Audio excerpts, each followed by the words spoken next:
بسم اللہ الرحمن الرحیم، السلام علیکم۔ میں ہوں سیبی کاظمی، آپ دیکھ رہے ہیں فیس بک اور یوٹیوب۔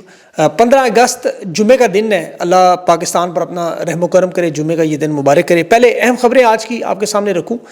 پاکستان کے بعد اوورسیز پاکستانیوں نے بھی عمران خان کے لیے دفعہ 804 مانچسٹر میں بالکل پشاور جیسے مناظر نظر آئے، اور ٹرمپ کی جو گریٹر گیم ہے اس میں اسٹیبلشمنٹ کے اندر کے بھیدی نے بجلیاں گرائیں، بڑا منصوبہ بے نقاب کیا،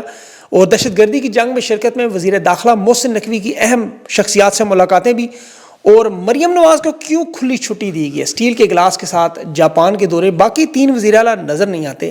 اس وقت اسلام آباد کے حالات بھی انتہائی سنگین ہیں۔ نماز جمعہ کی ادائیگی کے بعد آپ کو جو اعلان تھا گرائی گئی مساجد پر، پولیس وہاں بھاری نفری موجود، اور نریندرا مودی نے سندھ طاس معاہدے پر عالمی عدالت کا فیصلہ ماننے سے انکار کیا۔ پاکستان کا جو پانی بند کرنے میں شہباز شریف نے دھمکیاں دی، اس کا جواب دیا کہ نیوکلیئر دھمکی پر ہم بلیک میل نہیں ہوں گے،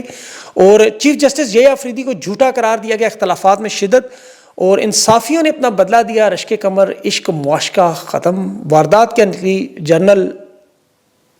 کے ساتھ بھائی والا، اور اس کے ساتھ جو ہلال احمر تو نہیں، وہ جو شاہد افریدی کو دیا جا رہا ہے ایوارڈ، اس کی بھی بات کریں گے۔ سیلابی صورتحال اور پتھروں کی بارش آزاد کشمیر میں، پیوٹن کی امریکہ کی بڑی اہم ملاقات بھی ہے۔ ساری تفصیل سے بات کرتا ہوں۔ سب سے پہلے جو امریکی سازش، ڈونلڈ ٹرمپ کی جو حمایت آپ کو نظر آ رہی ہے، اسٹیبلشمنٹ کی واردات، یہ سابق ISI ہیں، lieutenant general retired Asad Durrani, انہوں نے یوم آزادی پر آرٹیکل لکھ دیا، بڑا خطرناک انکشاف کیا، پورا پول کھول دیا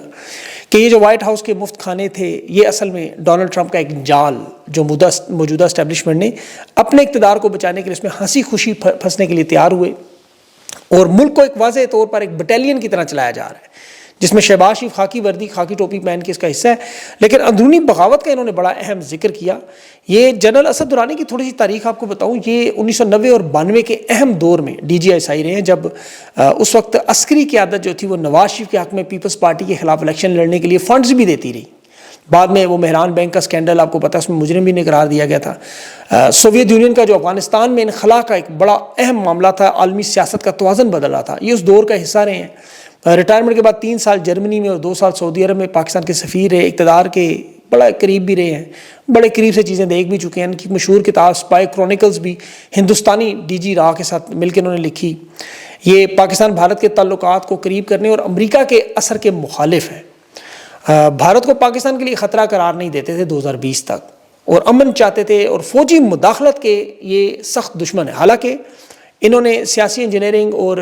معاملات 1990 کے انتخابات میں کیے، لیکن بعد میں انہوں نے کہا کہ اس کے سب سے بڑے نقصانات ہوئے، جو ہمیشہ آپ کو ریٹائرمنٹ کے بعد سب کرتے ہیں۔ لیکن اس وقت یہ امریکی حکومت کا جو پلان بتا رہے ہیں، یہ وہی معاملہ جو 1971 میں امریکہ جو اس وقت بظاہر روس کی مخالفت میں پاکستان کا ساتھ دے رہا تھا، وعدہ کر رہا تھا، ہنری کسنجر کا دورہ تھا کہ بحری بیڑا آئے گا، اور امریکہ کا دعویٰ تھا، جس پر جنرل ضیاء خان کی آنکھیں پتھرا گئیں جب تک 93,000 فوجیوں کا سرنڈر سامنے نہیں آیا۔ اسے یقین نہیں تھا اس وقت تک، اور پھر جو چین کے ساتھ تعلقات بڑھانے کے لیے پاکستان کو استعمال کیا گیا، جو بعد میں جنرل ایوب کو بھی بالکل اسی طرح کی غلط فہمی جو آج موجودہ آرمی چیف کو ہے کہ امریکہ نے بھارت کو چھوڑ دیا ہے۔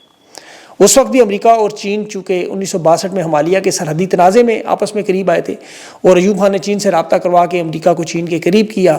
اور حالانکہ اس وقت افغانستان میں روس کا جو ہے وہ انخلا اور چیلنج کیا ہوا تھا انہوں نے،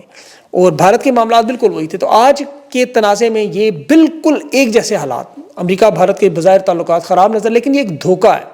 بھارت پر دباؤ بڑھانے کے لیے پاکستان کو استعمال کیا جا رہا ہے۔ اب چونکہ یہ اقتدار میں رہے ہیں، اس لیے ان کی یہ بڑی اہم آرٹیکل تھا، اور اندرونی بغاوت پہ انہوں نے بات کی ہے کہ اندرونی لوگ موجود ہیں جو ہو سکتا ہے بیرونی دشمنوں سے زیادہ خطرناک ہو۔ اسرائیل کی بھی انہوں نے بڑی کھل کے بات کی کہ اندرونی سطح پہ جو لوگ موجود ہیں وہ چاہتے ہیں کہ اسرائیل کی مخالفت نہ کی جائے، اور ڈونلڈ ٹرمپ کو امن کے جو نوبل پرائز کے لیے نامزد کیا گیا وہ بھی اسی تسلسل ہے اس کا۔ یہ آرٹیکل ان کی اس لحاظ سے اہم ہے کہ دیکھیں اس وقت جتنی بھی اسٹیبلشمنٹ کی آپ کو حمایت نظر آ رہی ہے وہ امریکہ سے نظر آ رہی ہے، چاہے وہ لنچ کے بعد جو اصلی لنچ کا معاملہ تھا آپ کو پتہ ہے وائٹ ہاؤس میں جو ہوا، اس کے بعد عمران خان تحریک انصاف سے جڑے ہوئے اور باقی سارے معاملات بظاہر ڈونلڈ ٹرمپ حمایت کر رہے ہیں، لیکن وجہ جو پہلے میں نے بھی آپ کو بتائی، انہوں نے بھی کہہ دی کہ بھارت کے معاملات کی وجہ سے، اور یہ ان معاملات کی تبدیلی دیکھیں کل نریندرا مودی کی تقریر کو آپ ذرا ذہن میں رکھیں کہ یہ معاملات جو ہیں وہ امریکہ اور بھارت کے کس طرف جا رہے ہیں۔ لیکن مجھے اس میں جو سب سے انٹرسٹنگ چیز نظر آ رہی تھی وہ اندرونی بغاوت، یہ چونکہ پول کھولنے کے ماہر ہیں، DGI رہے ہیں، اب اس پہ اپڈیٹنگ سٹوری ہے، وہ ظاہر ہے مزید انکشافات جو ان کے آئیں گے وہ میں اپڈیٹ آپ کو کروں گا۔ اس کے ساتھ جو دوسرا بڑا اہم معاملہ جس پہ وہ ایک آپریشن کے حوالے سے آپ کو پتہ خطرناک ویڈیوز جو سامنے آئیں، اس میں ایک ویڈیو میں کالعدم تنظیمیں باقاعدہ ڈیرہ اسماعیل خان سے 90 کلومیٹر دور باقاعدہ انہوں نے لانچ کیے کہ یہ وہی آپریشن کی راہ ہمار جس پہ محسن نقوی کی ملاقاتیں، پھر امریکہ کی دہشت گردی کی بھی حالیہ ملاقاتیں ہوئیں، اور یہ وہ بالکل جس طرح پرویز مشرف کی آپ اقتدار میں دیکھیں نا، اس میں وہ دہشت گردی کی جنگ میں شامل ہوا اور اس کے بعد پھر پرویز مشرف کا صدارت کی طرف معاملہ گیا، طاقت کا استعمال، یہ اسی طرف حالات نظر آ رہے ہیں۔ سوشل میڈیا پہ انہوں نے آج بڑا ایک کریک ڈاؤن کیا ہے، 533 اکاؤنٹس بلاک کیے ہیں، لیکن یہ وہ اکاؤنٹ تھے جو دہشت گردی کے حوالے سے پی ٹی اے اور عالمی پلیٹ فارم کے نمائندوں کی ملاقاتیں تھیں، اور آن لائن ملاقاتیں فیس بک ٹک ٹاک پہ یہ 90% درخواستیں انہوں نے دی ہیں کہ اس پہ انہوں نے اکاؤنٹس بلاک کیے ہیں۔ ٹویٹر واٹس ایپ ان کی بات نہیں مان رہا کیونکہ وہ جانتے ہیں کہ اس کی آڑ میں یہ صحافیوں پر پابندی لگا دیتے ہیں۔ ابھی بھی اکاؤنٹس تو ہمارے بند ہیں، آپ کو پتہ ہے، میرا تو بند ہے، باقی لوگوں کو شاید 2 وقار ملک و نورانی کا، لیکن یہ بدنام زمانہ پی کا آرڈیننس کی چکر میں انہوں نے کیا ہوا سب کچھ۔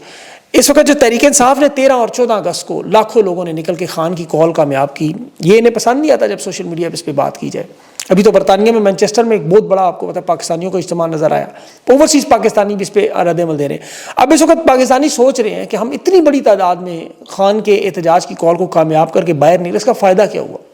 اب ہمیں آگے کیا کرنا ہو، لا عمل کیا ہوگا؟ دیکھیں اس میں سب سے جو اہم بات ہے وہ عمران خان کی کال پہ نکلنا، یہ آپ کی ایک جد و جہد ہے، امید کی علامت ہے، یہ آپ کے شعور کی، آپ کی تحریک کی، آپ کی سیاسی جد و جہد کا ایک تسلسل ہے۔ یہ دباؤ، سیاسی تناؤ، یہ آپ کو نظر آتے ہیں جو اسٹیبلشمنٹ اور حکومت کی جو عمل ہے اس سے۔ پاکستان کی عوام عمران خان کے ساتھ جڑی ہوئی ہے، عمران خان اکیلا نہیں ہے، اسے بھی بتانا ہے آپ نے۔ عوام اپنے حقوق کے لیے بھی کھڑی ہے، یہ بھی ان احتجاج سے دیکھیں حکومت کی نااہلی، گھبراہٹ، اس کا جو تناؤ آپ کو نظر آتا ہے۔ اب یہ سب سے بڑھ کر جو سیم پیج ہے وہ پھٹتا ہوا آپ کو نظر آتا ہے۔ اس کا ایک چھوٹا سا ثبوت آپ دیکھیں، تحریک انصاف کے لوگ رش کے کمر دیکھ رہے تھے اپنی آنکھوں سے، اور جو آپ لوگوں کا دباؤ خاص طور پر سوشل میڈیا کہ اب جنرل کو بھائی کہنا پڑا، اور یہ سوشل میڈیا پر دباؤ اسی وجہ سے یہ پھر اپنے تبدیلیاں لاتے ہیں موقف میں۔ ماضی میں اے ڈی سی صاحب کو بھی ویسے کپتان بھائی یہ کہتے رہے، یہ اور بات ہے بعد میں کیا ہوا، لیکن یہ پاکستان کی تاریخ ہے۔ اقلیم اختر صاحبہ جو اصلی والی جنرل رانی، انہیں حمود الرحمان کمیشن میں جب بلایا تو ان سے پوچھا گیا تھا کہ جی آپ کا جنرل ضیاء خان سے تعلق کیا ہے، تو اقلیم اختر نے کہا کہ جی ہمارا تعلق تو بہن بھائیوں والا ہے۔ تو یہ اور بات ہے کہ آپ کو پتہ ہے حمود الرحمان کمیشن کے کسی بندے نے نہیں مانا، اور بعد میں رپورٹس اور کتابیں آپ نے پڑھی ہیں۔ بھائی بہن کا بڑا متبرک رشتہ ہے، لیکن اسلام میں منہ بولے بہن بھائی کے اسلام میں کوئی تصور نہیں ہے۔ اور ان کی تو یہ دیکھیں پرانی عادت ہے، یہ آصف نواز جنجوعہ صاحب کو بھی ان کے دادا اپنا بیٹا کہتے رہے، مشرف کو بھی بیٹا کہتے رہے، اور ذوالفقار علی بھٹو صاحب جو تھے وہ تو ایوب خان کو اپنا ڈیڈی کہتے رہے، اور پھر 1967 میں اسی کے خلاف مہم چلائی تو ایوب خان کو استعفیٰ دینا پڑا۔ یہ ساری نوٹنکیاں ہیں، یہ ایک دوسرے کی پیٹھ میں چھرا گھونپنے کی آپ کو پتہ ہے ان کی پرانی وارداتیں ہیں۔ پاکستان کی عوام کو دیکھیں اپنی جدوجہد پر، اپنے احتجاج پر، ان چیزوں کو فوکس کر، اس کی وجہ یہ ہے کہ دیکھیں یہ عمران خان کو سسٹم میں سے مائنس کرنا چاہیے، اور تو ان کی کوئی خواہش نہیں ہے، یہ چاہتے ہیں عمران خان سائڈ پہ ہو جائے، پاکستان کی عوام سائڈ پہ ہو جائے تاکہ ہم کھل کے خان کے نام پہ کاٹا اسی لیے لگایا گیا تھا نا، جو عمران خان نے کہا تھا میں آپ کو مٹا کے دکھاؤں گا، اور وہ خان نے تو مٹا دیا ہے۔ انہوں نے وہ کاٹا قائد اعظم محمد علی جناح کے نام پر بھی لگایا ہے، جس کا تحریک انصاف نے اعلان کیا ہے کہ 16 اگست کو کل قائد اعظم ڈے جو منایا جائے گا، اور مجھے لگتا ہے نون لیگ کی طرف سے بھی اعلان آ جائے کہ وہ بھی پھر 17 اگست کو ضیاء الحق ڈے منائیں گے، ضیاء الحق ان کے بھی بانی ہیں، آپ کو پتہ ہے اس کی بھی 17 کو برسی ہے۔ اب عمران خان کی مقبولیت کا آپ اندازہ اس بات سے لگائیں کہ عمران خان کی 14 اگست اور 13 اگست کو پورے پاکستان میں تصویریں اور تحریک انصاف کا جھنڈا، حالانکہ جو فسطائیت تھی آپ دیکھیں 14 اگست کو عام طور پر سزائیں معاف کی جاتی ہیں، تحریک انصاف کو سزائیں دی جا رہی تھیں، لیکن آپ کو نون لیگ کا کوئی جھنڈا نظر نہیں آئے گا، نہ ہی کوئی شہباز شریف کی کوئی تقریر، کوئی تصویر، کوئی شیر کے نعرے۔ تو یہ جو جعلی مقبولیت ہے ان کی اور اسٹیبلشمنٹ کی، جو کہتے تھے ہماری 93% مقبولیت ہے، آپ کو یاد ہوگا ہم اتنے مقبول ہیں، یہ مقبول تھے جب ہم بچپن میں تھے، عید پر فوجی کٹنگ کروایا کرتے تھے، فوجی وردیاں پہنتے تھے، اب تو سب کچھ زبردستی کروایا جا رہا طاقت کے ذریعے۔ فیصل آباد کے سرکاری اسپتال میں نے ایک ویڈیو دیکھی جس میں ڈاکٹرز کو باقاعدہ زبردستی فوجی پریڈ کروائی جا رہی، تو زبردستی سے محبت نہیں پیدا ہوتی۔ قائد اعظم محمد علی جناح، عمران خان پاکستان کی سب سے بڑی برانڈ ہے، ان کی 78 سال کی جو مارکیٹنگ اپنی برانڈ پہ انہوں نے اربوں روپے لگائے، اب بچی کچی عزت جو تھی اس کے لیے گولیاں تک چلائیں، عورتوں کی عزتوں پر ہاتھ تک ڈالے کہ ہماری برانڈ قائم رہے، ہمارا احساس برتری قائم رہے، لیکن عوام نے یہ 13 اور 14 اگست کو نکل کر اس پر محسن نقوی کر دیا اور ثابت کر دیا کہ اصل طاقت عوام ہے اور اصل برانڈ عمران خان اور قائد اعظم ہے۔ انہوں نے ہر طبقے کو دبانے کے لیے یہ 3 سال میں کھیل کھیلا ہے۔ ابھی میں آپ کو ایک ان کی واردات بتاؤں جو مذہبی طبقے پہ پاکستان میں آپ کو تو بہت بڑی طاقت ہے، 16 کے قریب بڑی چھوٹی مذہبی جماعتیں ہیں جنہیں اکثر 1 منٹ میں چابی لگا کے ملک کی اینٹ سینٹ بجا دیتے تھے۔ آپ دیکھیں کہ موجودہ حکومت میں انہوں نے یہ جو مغربی ایجنڈے پر، اسرائیلی ایجنڈا اسے کہا جا سکتا ہے، جو مساجد گرائی جا رہی ہیں انہی کا ایجنڈا ہے، باقاعدہ پلان کے تحت آج جمعے کی نماز روکنے کے لیے جو گرائی ہوئی مساجد پر، وہاں بڑی تعداد میں پولیس انہوں نے پہلے ہی بھیج دی تھا کہ علماء کرام یا عام لوگ وہاں نماز نہ پڑھ سکیں۔ حالانکہ مذہبی طاقت اتنی بڑی طاقت ہے کہ آپ سوچیں عمران خان کا اگر دور ہوتا اور 50 مساجد گرانے کا معاملہ ہوتا تو اس وقت سول وار لگی ہوتی۔ جس طرح انہوں نے معدنیات دی نا امریکہ کو، یہ اگر خان کے دور میں ہوتا تو ذرا سوچیں کیا حالات ہوتے۔ فضل الرحمان صاحب اسمبلی میں کہہ رہے تھے کہ ایک اینٹ بھی کسی مسجد کی انہوں نے گرائی تو ہم اسمبلی اور ملک نہیں چلنے دیں گے۔ مدنی مسجد مولانا کے سامنے گرائی ہوئی ہے، وہ مولانا کے پارلیمنٹ لاجز کے خوبصورت کمروں سے چند کلومیٹر دور ہے، مولانا کو نظر نہیں آئے گی، کبھی نظر نہیں آئے گی۔ اسی طرح لبیک پارٹی کو بھی نظر نہیں آئے گی، انہیں یہ معاملات نظر نہیں آتے،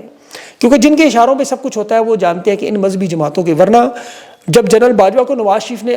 تعینات کیا، اس کے سسر، آپ کو پتہ ہے اس کے سسر کی ساری سٹوری کہ وہ کون شخص ہے، کیا کیا کرتے رہے۔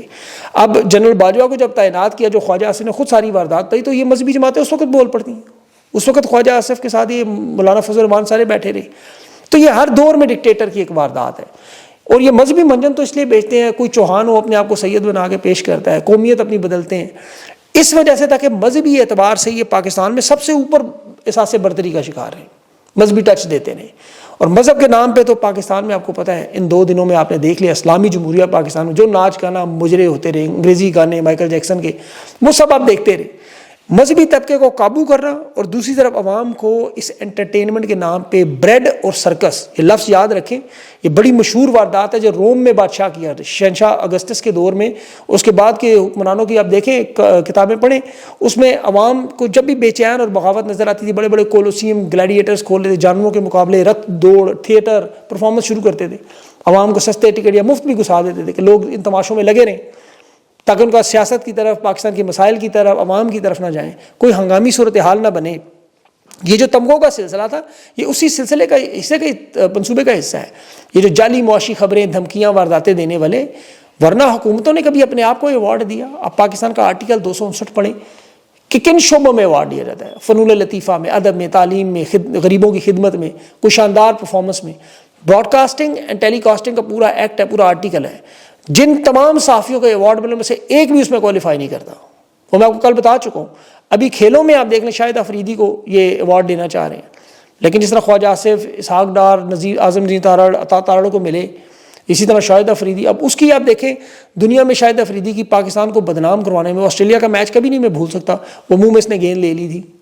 بال چبانے کا والٹا، اتنا بڑا الزام 14 کیمروں کے سامنے پوری دنیا میں مذاق اڑایا۔ اور شاہد افریدی کی تو آپ کھیلوں میں بھی حالات دیکھ لیں، 23 کی ایوریج ہے، T20 میں اس کی 17 کی ایوریج ہے، 400 میچ کھیلا ہے، 400 میچ کسی اندھے کو آپ کھلائیں وہ بھی شاید اتنے ہی رنز بنائے جتنے اس نے بنائے۔ اور اس کے بارے میں تو کہا تھا مختصر اننگز کا کھلاڑی، جلدی چھوٹ جاتا ہے، مطلب جلدی وہ ہو جاتا ہے، آؤٹ ہو جاتا ہے۔ 20 پر 6 کھلاڑی آؤٹ ہوں، شاہد افریدی آ رہے ہیں، اور 20 پر 7 ہوتے تھے، ساری زندگی سنتے رہے شاہد افریدی چل گیا تھے، نہ شاہد افریدی چلے نہ میچ جیتے۔ بہرحال میڈل اسے مل جائے گا، کیونکہ اس کی وجہ صرف اور صرف عمران خان کے مقابلے میں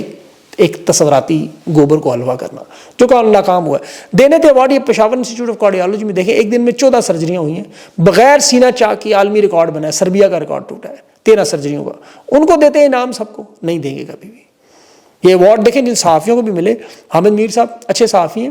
بلوچستان کے حقوق پر انہوں نے آواز اٹھائی، خان کی جبری قید پہ انہوں نے پروگرام کیے، تمغہ ان کا حق بنتا ہے، اس میں کوئی شک نہیں، لیکن اس موجودہ حکومت سے کوئی تمغہ وصول کرنا ضلالت ہے۔ وہ BBC کے محمد حنیف صاحب نے